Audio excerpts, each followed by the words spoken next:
Good morning again. As you can see, the three of us on stage this morning, and we thought it might be good for us, since I'm a dad, and I now have two sons that are dads.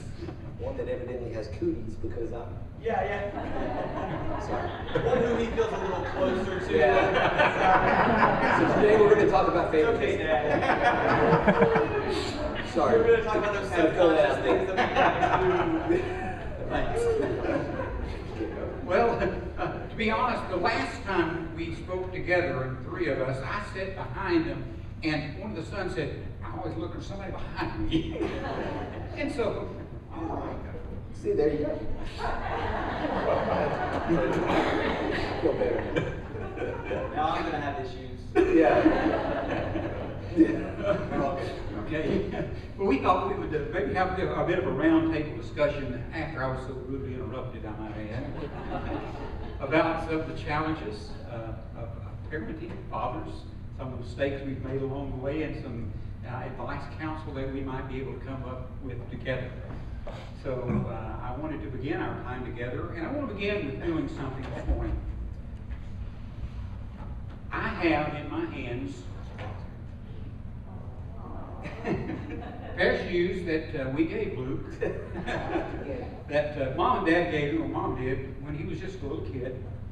And we wanted to wear it on special occasions. And when he wore them, we always said, "Man, you look sharp, you look slick." And so we affectionately named these his slicks. However, Luke did not feel slick. In fact, virtually every time we put these on, he argued about it. Because Luke was far more comfortable in tennis shoes. He liked to be clean, but he far preferred to be casual. In fact, I suspect there's no one in this congregation any more pleased than Luke that suits and ties are not required for Sunday morning wear. Because he did not express a lot of gratitude to his mom and dad for us maybe demanding that he dress up a little bit on Sunday morning, a little more than usual. So Luke, perhaps, what is it about gratitude that you might be able to address to us and talk about for just a few moments in this idea about of gratitude? When I think about the word gratitude and being grateful, I think that I'm probably more grateful for things now than I was, like the slicks, for example, than I was when I was a child. Definitely one of the things that pops into mind is bedtime. Dad was like the bedtime Nazi.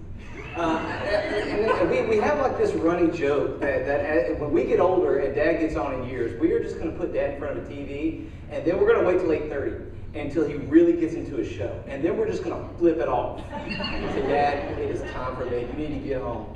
And get on the bed. And this happened like during Knight Rider when like everything was kind of culminating at 8:30. And we didn't have like DVR, and we couldn't like wake up the next day, pause it, record it, and get up the next day. Like, dude, really 8:30? And so but he was so strenuous about this bedtime. But as I've gotten older and I've gotten kids, I realize that not only do kids need their sleep, it's like the only time you get to spend time with like your wife. And it's like you're all both tired and working all day long. And what I didn't know at the time was that, and I think about like when Michelle and I, when our kids were younger, when we did our date night was like 8:30 or 9 o'clock. Like we'd put the kids to bed and we'd grill some steaks or something, and then we'd have our date that night because we wouldn't go out. And so I realized that what Dad was actually doing was working on his marriage. You know what I'm saying? He was actually putting us to bed to work on his marriage. And so I wasn't grateful for that at the time. All I cared about was my rider, or that's all I was thinking about. And I think about that time, like gratefulness and things about the fact that I'm so grateful now that you worked on your marriage, and that was a priority. And so you think about this thought of gratefulness. We always think of it in terms of we should be grateful, but we don't think about it in terms of it's expected of us. We need to be grateful. In fact, I think of Scripture when Jesus healed 10 men of leprosy. He said, go show yourselves to the priest. And they were healed on the way, but only one came back to thank Jesus. And he looked at him and says, "Are there not 9 other people? Are there not 9 others?" And he was like, we need to practice this idea of being grateful. And so if you're sitting in here and you're the wife of a good husband, and your father is somebody, we need to search out ways, or maybe you have a problem with your father, okay? You need to, on a day that we have set aside for fathers, we need to find those things that we are grateful for, and we need to tell them. You know, we need to reflect the attitude of the one that came back and not the 9 that didn't. Because I think that's something that's really good. I think you kind of touched on it just then, where you talked about this idea of even if maybe we fought a lot, or maybe we have a struggle to come up with those things that we're grateful for. Of course, you and I, you know, sitting here with Dad, we have lots to be grateful for. Right. But I know that there's a lot of people, maybe even some of those people who are here in this room, that they look back on their childhood and they might struggle to say, I don't know what I'm grateful for. Well, I don't know what I have to be grateful for from my upbringing, from my home. So kind of pushing further on that question, you know, what's the challenge for that person who has that experience? I think the challenge for us is to break the family tree and go to another direction. You know, we have the opportunity, if we have the opportunity to be a father, to be a good husband, even if we didn't have a good father, and even, you know, if we don't have that as our experience, we can change our family tree and be the father that we should. You know, we have an opportunity here to do that, and we should seek out wisdom from other people that are good fathers, but especially the scriptures. When I read scriptures, Proverbs was written from a father to a son, so there's a lot of good fatherly advice there. And one of the things that he told his son in Proverbs 13 is that a good man, or a good person in other translations, leaves a good inheritance for their kids or their family. Which, as a dad, I can get on board with that. You know, I think we can connect with that, because I think working hard, waking up early in the morning, providing a good, because he was talking about a good inheritance financially. You know, it's like we can reflect on and jump on board with this idea of, you know, I need to work hard, I need to bring home a good paycheck, I need to make sure that my family doesn't want for anything. So I think we can connect with that as fathers and things like that, but that doesn't stop at 13. There's Proverbs 22, and this is the more important one. He says, a good reputation is more valuable than silver or gold. A good reputation is more valuable than silver or gold. And so while we are providing for our families, and while we are working hard for that paycheck and making sure that nobody wants for anything, I think it's, well, in Scripture, it's more important to have a good reputation at home. To make sure that your reputation at home is one that is, in other words, I'm saying, I want to challenge you to do things for your family that they can be grateful for. And to go home and not make just bringing home a paycheck your only purpose in life, you know, because that reputation you have as home as a husband and as a father is more important than the paycheck at the end of the month or at the end of the week, and making sure that's also on your radar. So maybe you can find a balance between work and that good reputation. If I could chime in here with something about that. I use that reputation thing actually against Dad sometimes, because I knew he wanted to have a good reputation with our family and also in the community. And there was something that came to me that I remember doing one time. One time he was getting ready to spank me, and the belt was coming off, and he was coming at me, and I thought, there's not a lot of places to run in this house. And so I decided, I looked at the front door and I thought, there's no way any self-respecting pastor is going to chase his kid through the front yard. He's got way too much reputation on the line. So I busted out the front door and I took off into the yard and hid behind one of the trees. And I was right for a moment. He stood there, I was hiding behind the tree looking at him. He stood there at the front door looking at him, and I could see him processing whether he was going to risk his reputation and come out there into the yard and catch me. But then he realized something, as dads always do. That boy eventually is going to have to eat. He's going to want to go to bed. He preserved his reputation both with me as a strong disciplinarian and in the community by not chasing me through the yard and just waiting for me to come in to take my licking, and I took it. Yeah.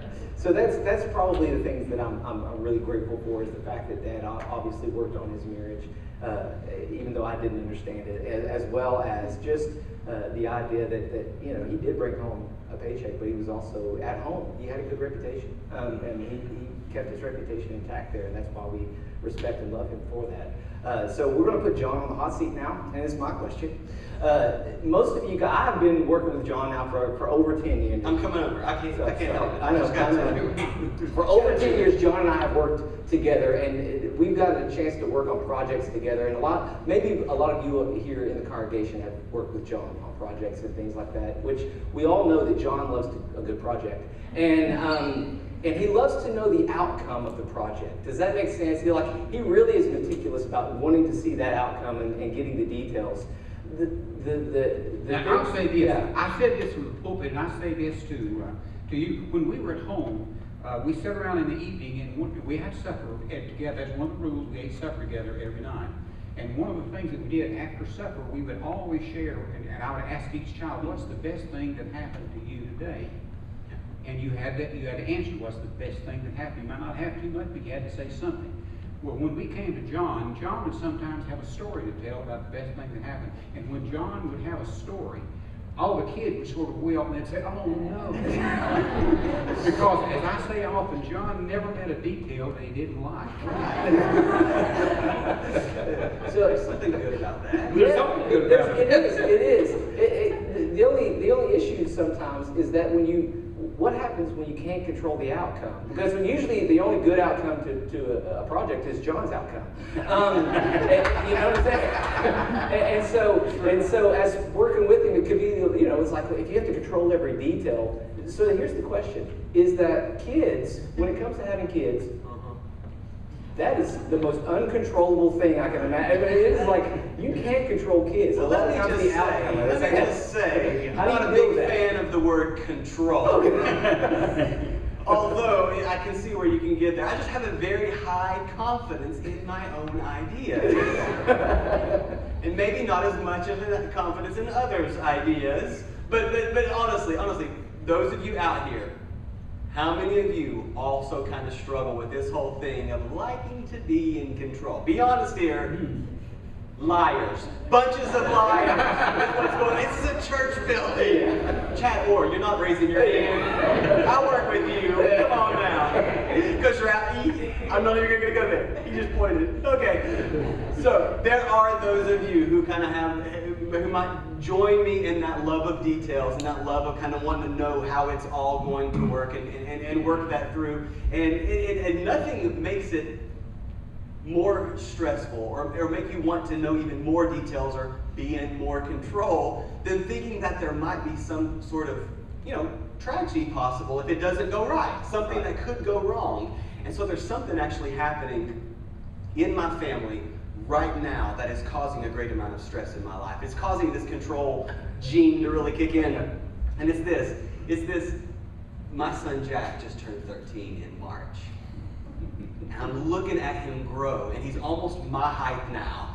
And I'm thinking, this kid is getting ready to, drive a car in a couple of years. This kid's going to be looking at colleges. Just the other day, he asked his mom to make him a sandwich. If you can't make a sandwich, you can't drive a car, okay? You can't be thinking about becoming independent and looking at colleges and all those sorts of things. And so this control gene is kicking in my life saying, I got to teach him stuff. I've got to show him how to balance a checkbook. I got to teach him how to set a toilet. He needs to know some basic electric, right? All of these things are popping into my mind that I've got to pass on and that I've got to give to him before he gets out of the house. You don't need to go to camp, by the way. This would really, if you saw all those junior high boys together. Wow. I could only do one night at camp. I showed up, I spoke, I left. I couldn't see all the chaos going on. But here's the thing. There are some things I'm starting to realize that are helping me sort of relax. First of all, you know how you get that as a parent, sometimes when you want to teach your kids something, you get that thing in the back of your mind that you want to say to them, okay, you just stop thinking, okay? Stop with your opinions and just listen to me, okay? Just do what I say, right? The problem with that is if I'm always doing that, you know what they're going to do? They're going to stop thinking. They're not going to learn to use those wonderful brains and opinions and personalities that God has given them. The other thing is this, if all I give them is myself, if all I'm passing on is my skill and my knowledge, then we're just going to have a bunch of little versions of me running around our house. And I think I speak for everybody in my house when I say, We don't need any more me in the house. I mean, I am enough. By virtue of having my DNA, we got enough me, and they're going to struggle with that on their own. We don't need everybody like worrying about insignificant details and going bald. That can just be me. That can just be me. And the third thing I'm realizing about it is this, is even if I passed on everything I have, I am not enough. I'm going to pass on my weaknesses just as effectively as I pass on my strengths. And the same is true for everybody out here, whether you're a father or a mother or just anyone who has influence on others.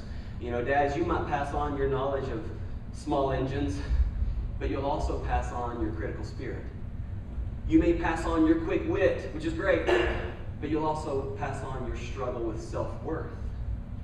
But here's the thing that I'm working on. Here's the thing I'm trying to realize to help me pull back with the control gene. And it's that, no, I am not enough, but God is. Amen. I remember the words of Jesus in Matthew chapter 6, verse 33. And if you look at it, go through our service on the Bible app, I've put a lot more of the verse in there because it's really important. But I put a chunk from the Gospel of Matthew chapter 6. But the one I want to call your attention to, chapter 6, verse 33 says, "Seek first the kingdom of God, and all these other things will be added unto you." But what's very interesting about that verse is when Jesus teaches it, he says it right after talking about whether you should store up treasure on earth or treasure in heaven, and right after he talks about worrying for the future. And I thought, when I stress and I worry about my kids and what I'm giving to them, I'm mostly worried about those things. I'm worried about, will they be intelligent and balance a checkbook and have for themselves treasure in heaven? And I'm worried about, will they know how to do the stuff they're going to know how to do in their future? I'm so concerned about those things, but what I hear Jesus telling me, what I hear him trying to communicate to me at this time, is, John, if you will give your kids a hunger for God, if you will give your kids a hunger for God's word, the rest of that stuff will take care of itself. That's what you need to focus on. Stop worrying about setting a toilet and balancing a checkbook and all of those other little things. Worry about passing on a hunger for God. Because here's the thing. I realized as I was writing, kind of working through a response to this question, if my son reads Proverbs, which a man wrote to young boys, he'll read about how important hard work is, having a good work ethic, honoring those who are in authority. If my daughter reads the Psalms, she'll read that she was fearfully and wonderfully made, and only God has the right to give her her value and her worth. Both of my kids will read the words of Jesus when he says, "Let your yes be yes and your no be no," and the value of being a person of integrity, being someone who says what they mean and does what they say. In essence, I was thinking if there's one thing I would offer as an insight that I am currently working on and trying to figure out, that I would offer to you, it's this. My children will have better than all I could give them if all I give them is a hunger for God and his word. Okay, I'll say it one more time because it's kind of confusing. My children will have better than all I can give them if all I give them is a hunger for God and his word. So I would pass that along. It's something that I'm trying to work on. Something I'm wanting them to know. It was something that was modeled in my life. You know, if you talk about, if Luke's word was grateful, I would encourage you to have kids that are grounded. Grounded in the word. Grounded in the hunger for God. And the way that Dad did this with us is it wasn't like making sure we all had quiet times. He tried that, it failed miserably. We rejected it completely. Look, we tried to read the Chronicles of Narnia for breakfast every morning, and it was a war zone. Yeah, it was a terrible. It was like, I'm learning. If you've got a child that's late for everything, We're not going to say, and we're not going to throw anybody under the bus on stage. No. Never do that to your sister. But there was someone. Yeah, they're not going to be on time for that either. You know what I'm finding about that? this whole thing is that kids are much better at overhearing things than they are at obeying things. It's just kind of an interesting thing. If they catch it by proxy, they're much more likely to do it than if you say, you need to do this. And that is how I think my spiritual life was formed by Dad, is he never really demanded that we do anything spiritual other than go to church. But I remember when I was starting to become kind of where Jack is now, 13, 14, 15, and I remember for athletics in school, we had to wake up and do our workouts before school. So we had to go do running and then exercising, that sort of stuff before school started. So I was up earlier than usual on those days, and I can remember when I would walk by the family room, Dad would be laying there, he's up before me, sitting on the couch with his glasses on and his Bible open. He didn't have to say a word, and I caught it. It just happened that made a huge impact on my life and how I tried to keep God's word as a priority in my life. And I hope I can pass that on to my kids. Now, we have talked about being very grateful for all that Dad has given us, and you might get the impression that things were just perfect in the Emmert household. So I'm going to shine some light on the fact that wasn't necessarily the case, because I'm turning my attention to Dad to put him on the hot seat just a little bit. So, I was asked to come up with a question for you. Thinking about how important relationships are. Yeah. Because you all know Dad preaches often on relationships and forgiving one another. It was something he and Mom, like Luke talked about, worked to craft a very, very healthy relationship. So knowing how important relationships are, especially relationships of a romantic nature, how come we never had the talk? And if you don't know what the talk is, ask your dad. That's what I'm saying. He never told us what we honestly. We went to bed at 8:30. We never found out what happened at 8:30. Stop! Whoa. Looking back, Mom and I, we tried to be good parents. We were reading books on James Dobson, Dare to Discipline. We were watching videos. We were listening to those who were the experts. And to be honest, they were teaching us that when a son came to that budding age of curiosity or before, that you should include information. I wasn't ignorant of that. Why didn't I? Good question, isn't it? And I could offer some excuses, I guess. My dad never talked to me about it.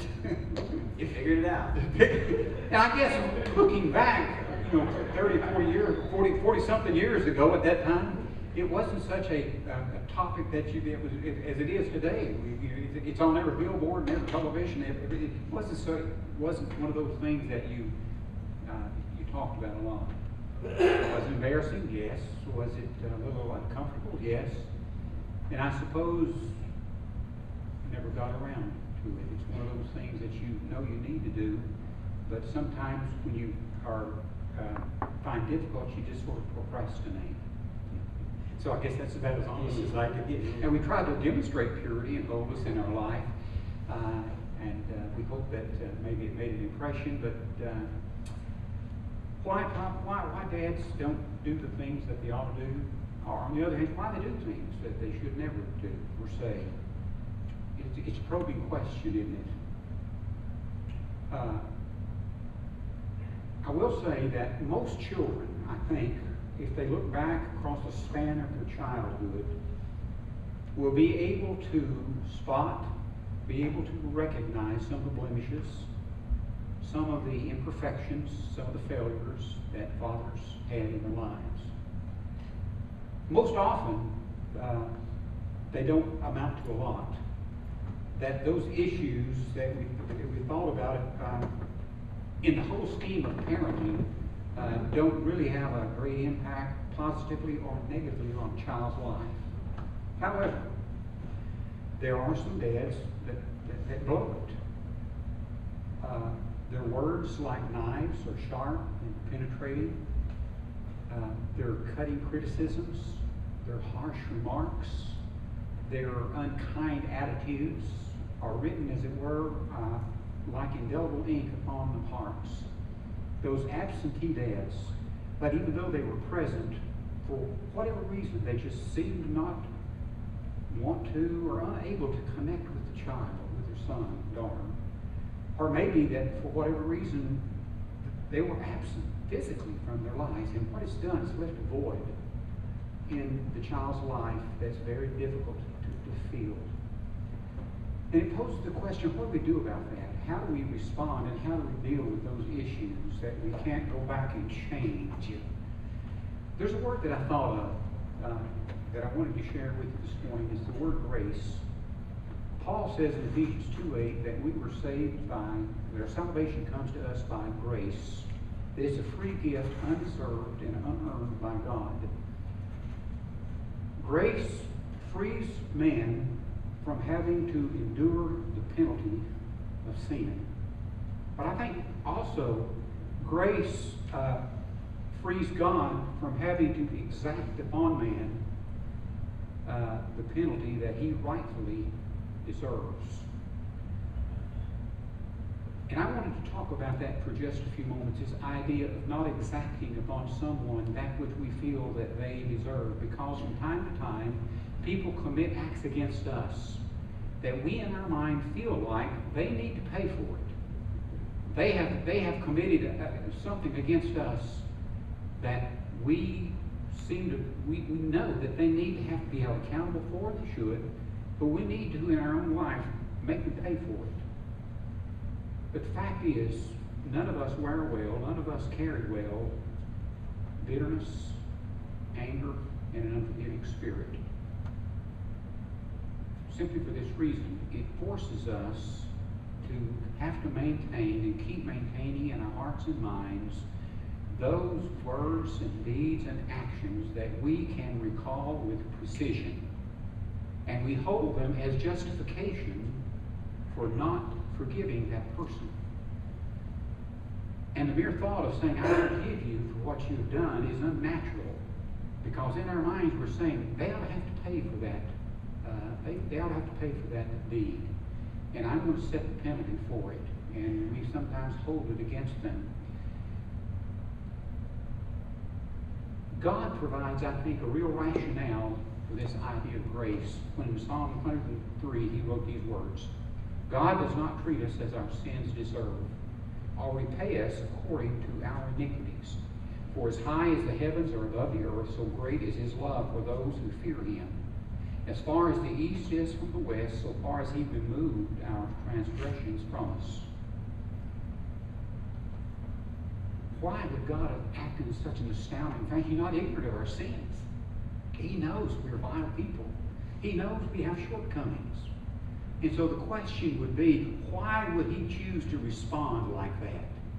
Well, the psalmist goes on to say, as a father has compassion on his children, so the Lord has compassion on those who fear him. And here it is. For he knows how we are formed. God remembers that while his image is woven into us, it is woven within the context of human frailty, the dust. And God understands that. He knows that we're prone and tempted to fail. And rather than holding us accountable for that, he says, I'm willing to forgive you, and I'm willing to mark it off and put it aside and love you in spite of that. And so it helps me to understand that sometimes when I want to hold someone accountable, I have to go back and ask myself the question, at what point am I going to feel like enough is enough? At what point am I going to say, you have paid me enough for what you've done to me wrong? But in the end, it never seems to be enough, does it? And so what God says, I'm going to forgive you and I'm going to put it away as far as the east is from the west. And I'm not going to allow you to hold me hostage to wrongdoing. And perhaps one of the great things that we can do as fathers is to never do those things that would hold our children hostage to wrongdoing. But in those cases when there is that, then perhaps one of the greatest gifts that we as children can give to our parents is this gift of grace. To say to them, you weren't a perfect father, perhaps. And really, none of us are. We all have our blemishes. We all have our failures. You know, what I just thought about is that I just went to, we just came from middle school camp, and one of the things, every week at camp, something just comes up that I see in kids, and it's the things they struggle with. And one of the big struggles, I think, for middle school students right now is identity and who they are, and trying to form who they are in their identity.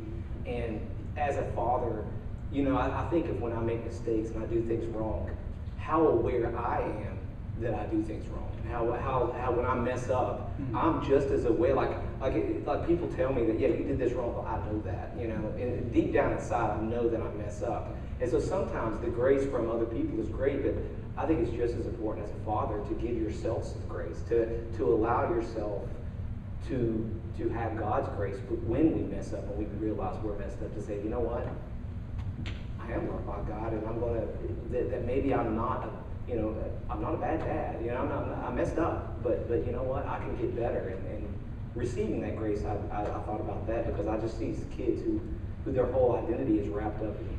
I would hate for my identity to be wrapped up in something that I've done when I have that available to Yes. you. Yeah, that's just what I was going to say. Yeah. In fact, I think every father in here can look back upon their child rearing days and look back and say, I only know too well what I didn't do that I should have done, or what I did do that I probably shouldn't have done. So one of the things that we can say, I love you in spite of your failures, and perhaps when we don't feel like they have done that great a job, it might help us to understand, why were they frail? What were the environment in which they were raised? What is their family background? I teach people when I counsel them. If you will listen to the record that's in your mind, is playing how your father treated your mother and how your mother treated your father. And if you're not careful, unless you purposely choose to change that, you're going to say and you're going to do just like what your mom and dad did. And they're going to treat and to act and respond unless you purposely choose.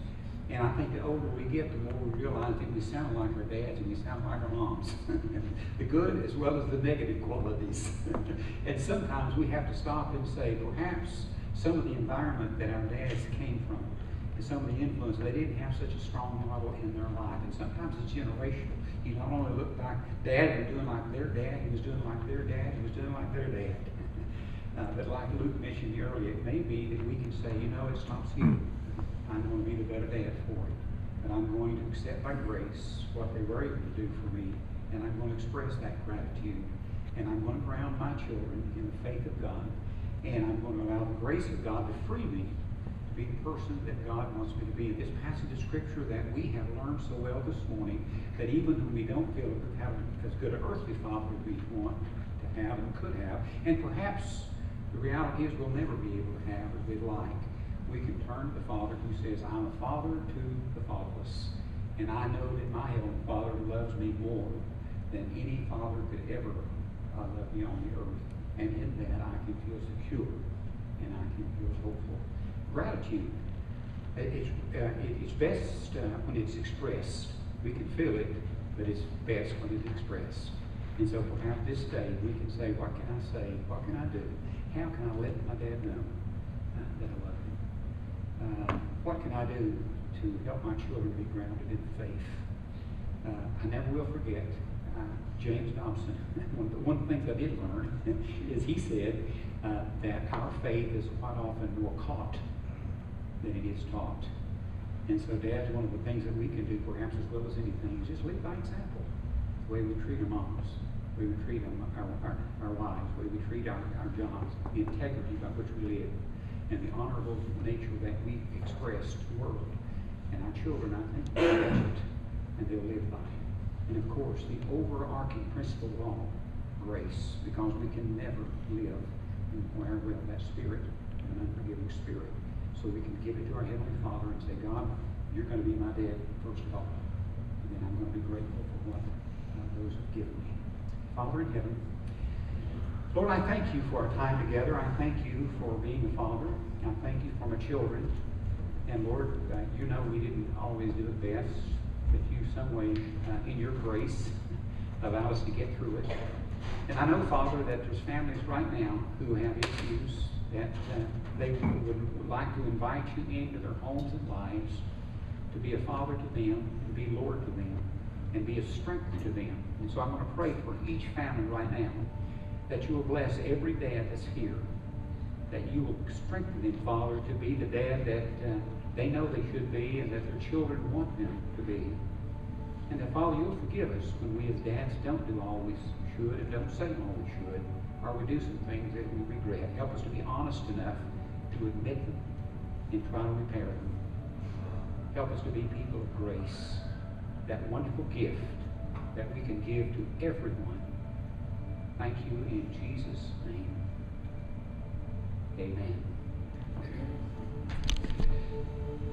Well, it may be that as you have come this morning, that God would have something laid on your heart, that you'd like to just give it to Him. There is a sin, there's a failure. Or just maybe that you want to say, I want to join fellowship with people who love the Lord and want to honor Him, and you'd like to be a part of this congregation.